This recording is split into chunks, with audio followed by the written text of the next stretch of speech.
turabasuje inshuti zacu za gusenga everyday. Tugiye gutangira icyigisho cy'icyaha kuva uyu munsi wa none. Tuzaja tugitanga buri munsi kugeza igihe kizarangirira, kandi kirangije ibice 10 kugira ngo tuzageze ku musozo. Muraho neza. Tugiye gutangira rero icyaha, ijambo icyaha. Icyaha ni ijambo rivugwa n'abantu benshi uretse Yesu Kristo.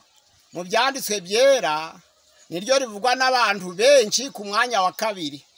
Abantu benshi bavuga icyaha, benshi bakabivuga bigana, abandi bakavuga batabisobanukiwe.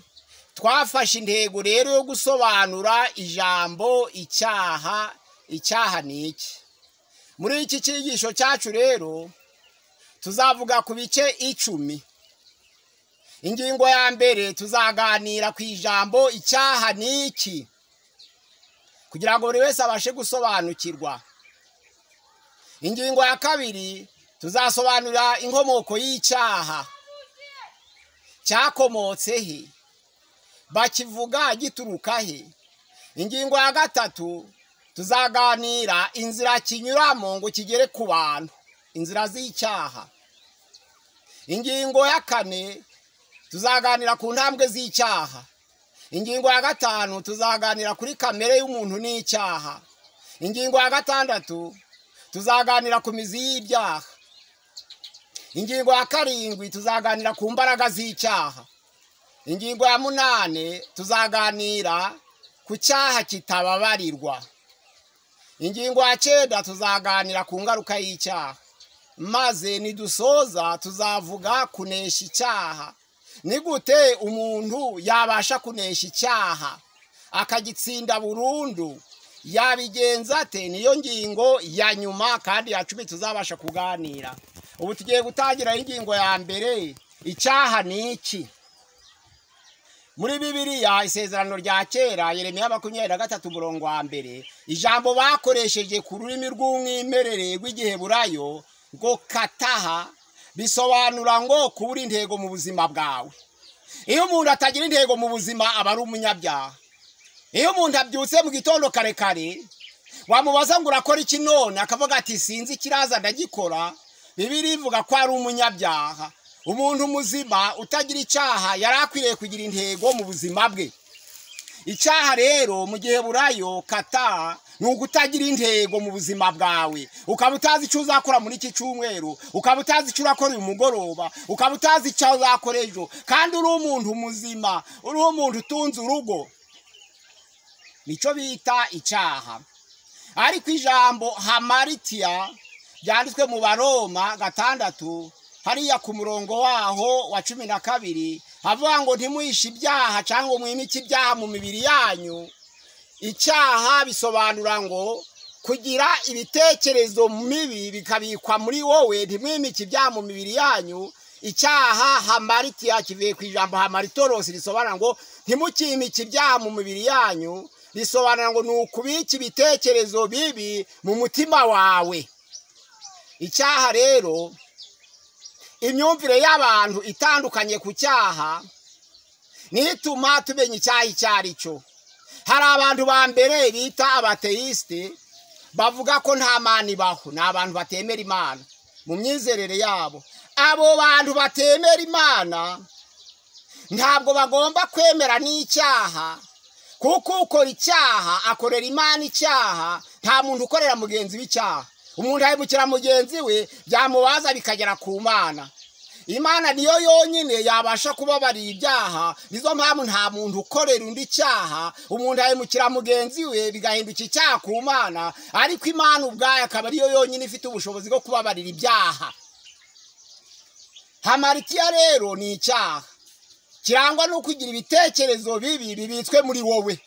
Igihe cyose ukumva utekereje nabi, igihe cyose ukumva utekereza nabi, ni ijambo hamaritiya ryakomotse. Ubwo noneho rero abo ba ateiste batemera Imana ntabwo bagomba no kuvuga ku cyaha, kuko ukora icyaha nuhemukira Imana ayikorera icyaha, kandi niyo yonyine ifite ubushobozi bwo kubabarira icyaha. Aba kabiri rero bemera icyaha ariko bakagira imyumvire mibi ku cyaha. Uzumva rimwe na rimwe abantu baganira, umuntu akubwira ati kanaka ndamwanga kuko yiba, kubera tumva ibyo avuga, kubera atazi icyaha icyo ari cyo, akumva ko Imana yanga umujura kuruta uwangana.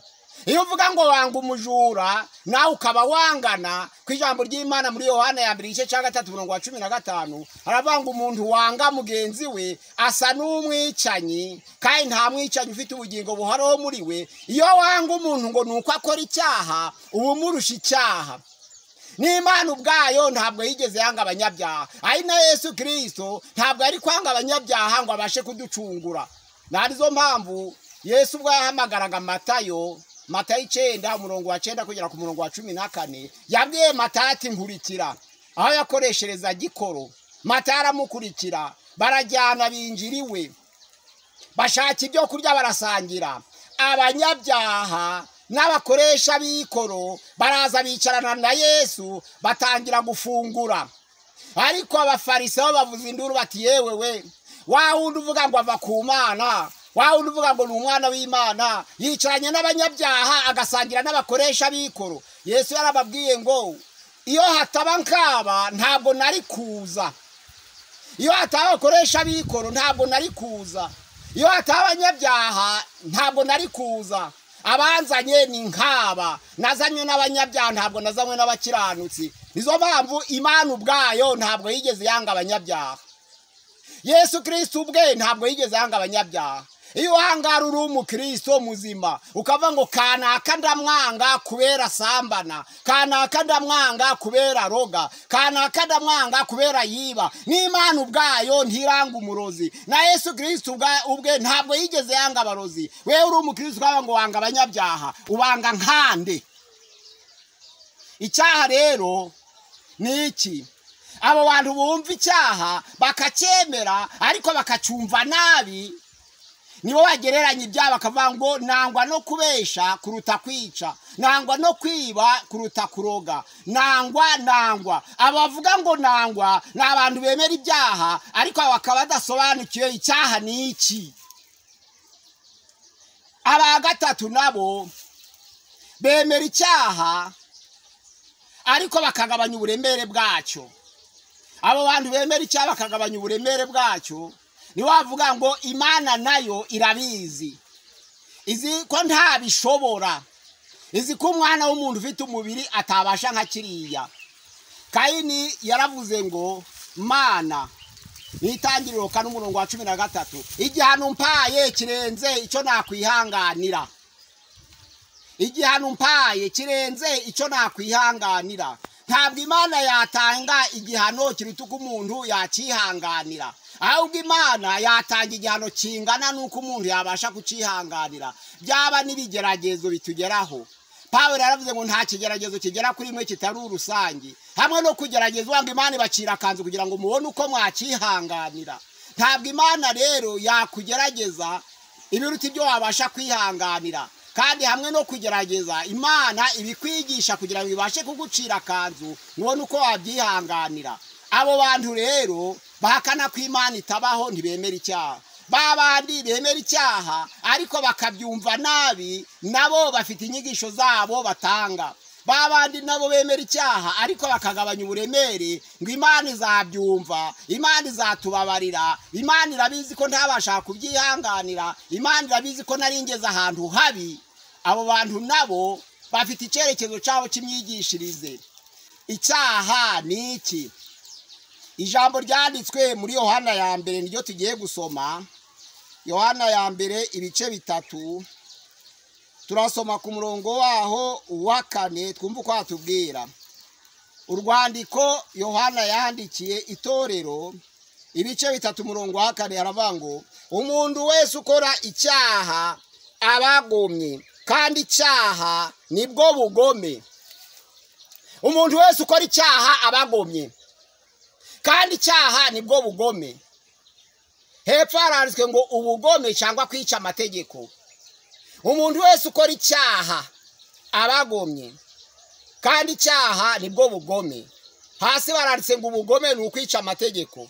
ijambo nomos risobanura itegeko mu Kigiriki, risobanura ngo kwica amasezerano, kwica amabwiriza, kwica inama. Noneho rero ijambo kwica amasezerano nomos niryo bashatse kuvuga hok mu gihe burayo, risobanura ngo kwica amasezerano, kwica itegeko, kwica inama. Iyo umuntu yishe amasezerano aba yishe itegeko, iyo umuntu yishe inama aba yishe itegeko, iyo umuntu yishe amabwiriza aba yishe itegeko. Icyaha rero, umuntu wese ukora icyaha abagomye, ni ukuvuga ngo hari amategeko abatubahirije. Ayo mategeko abatubahirije rero ahinduka ubugome. Bwa bugome bukaza kuvuga ko ari ukwica amasezerano n'amabwiriza. Iyo umuntu akubwiye ngo tuzahure saa 2 mukabyemeranyaho, ya saa 2 ntuboneke, akaza akakubura, uba wakoze icyaha kuko hari ibyo mwasezeranye utabashe kubahiriza. Ariko hari n'amategeko y'Imana ngiteye bivuga ngo ntukice, ntugasambane, ntukibe, ntugashinje mugenzi wawe inyoma. Ayo ni amategeko y'Imana. Umuntu wese wishe itegeko rimwe mu mategeko y'Imana yatanze aba akoze ikintu cyitwa ubugome. Bwa bugome busobanura ngo ni ukwica itegeko. Icyaha rero ni ukwica itegeko. Celui qui pêche transgresse la loi, kandi le péché c'est la transgression des lois. Noneho rero kwica itegeko ni ukuva mu masezerano, ni ukwica inama. Umuntu akubwira ati ejo uzanyishura amafaranga yanjye nakwinditse, ukamwemerera, ariko yasaha ntuyamuhe, uba wishe itegeko, uba wishe isezerano, uba ukoze icyaha. Icyaha rero ni ukwica itegeko, icyaha ni ukwica amabwiriza. Bene data ndabasabira kugira ngo niba wasezeranye na mugenzi wawe ikintu ucuzuze ugisoze nk'uko amasezerano yanyu ameze. Niba wafashe umwenda, gufasha umwenda ntabwo ari icyaha. Iyo wafashe ideni ntabwo uba wakoze icyaha. Icyaha kiba ryari cyagiye warengeje amasezerano, niho gihinduka icyaha, kuko uba wabaye umugome. Kandi ubugome bisobanura ngo kwica amasezerano n'itegeko.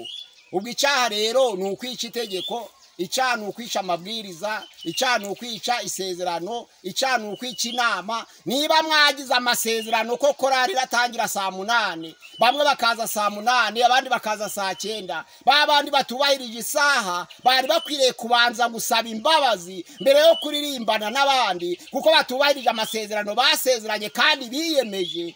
Nico cyaha.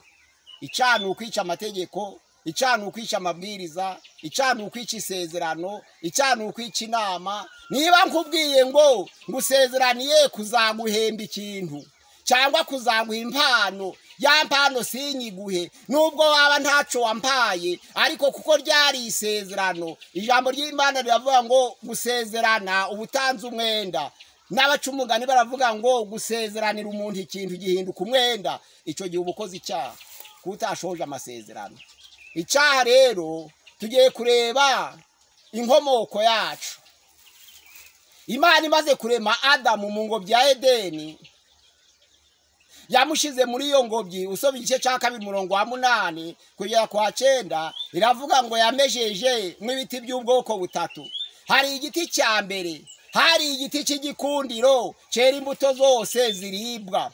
Hagati y'ingobyi hari igiti kimenyesha icy'ubugingo.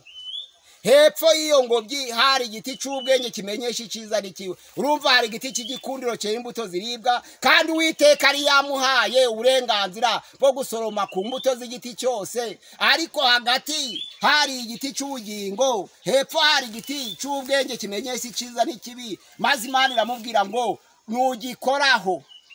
Ku mbuto zose zo muri iyo ngobyi uzaje urya imbuto zacu, ariko igiti cy'ubwenge kimenyesha icyiza n'ikibi ntukakirye. Umunsi wakiriye no gupfa uzapfa. Niko byagenze. Ariko Satani umwanzi yoshosha Adamu. Igituma bavuga ngo Adamu niwe munyabyaha wa mbere, nuko yirekuye akananirwa kubahiriza itegeko Imana yamuhaye. Kandi Imana yari yamutegetse ikimushira muri iyo ngobyi, iramubwira ngo uje uyihingira urya imbuto zose zo muri iyo ngobyi, ariko iki giti kimenyesha ubwe icyiza n'ikibi ntukakirye. umunsi wakiriye no kuzapfa. Yari yabyumvise, Imana yari yamuhaye kumenya, Imana yari yamuhaye gutekereza, Imana yari yamuhaye guhitamo, Imana yari yamuhaye umudendezo kugira ngo arye adegembe muri ya ngobyi. Ariko igiti kimenyesha iciza n'ikibi, arico giti c'ubwenge, imubuza kugikoraho kandi iramwihanangiriza ngo no kugikora nugikoraho no gupfa uzapfa. Satani yamushukashukije kwihesha icubahiro, imwegereye amugira hati harya Imana yaravuze ngo ntimukakirye. Yarashubije ngo Imana yatubujije kurya ku giti cy'ubwenge kimenyesha ikibi n'iki, yadutegetse kurya igiti cyose cyo muri iyo ngobyi, ariko igiti cy'ubwenge kimenyesha iciza n'ikibi yaratubwiye ngo ntitukakirye, kandi umunsi twakiriye no gupfa tuzapfa. Satani aramubwira ngo ntabwo muzapfa, kuko yaramushukishiye kwishira hejuru, kandi inkomoko y'ubwibone yatangiriye mu ngobyi ya Edeni. Satani cyamumanuye kimukura mu ijuru n'ubwibone, nibwo yaje apfundikiye abuhereza wa mugore, aramubwira ngo no gupfa ntabwo muzapfa, ahubwo Imana yabagiriye ishari, yabonye ko nimukiryaho muzagira ubwenge mukamera nkayo, amaso yanyagahweza. Abaratsinzwe abashikiye kuri cya giti, arakirya aherezaho n'umugabo we, niko ijambo ry'Imana rivuga. Icyaha rero ijambo ry'Imana mu Baroma igihe cya 5:12 haravangwa icyaha cyazanwe mu isi n'umuntu umwe.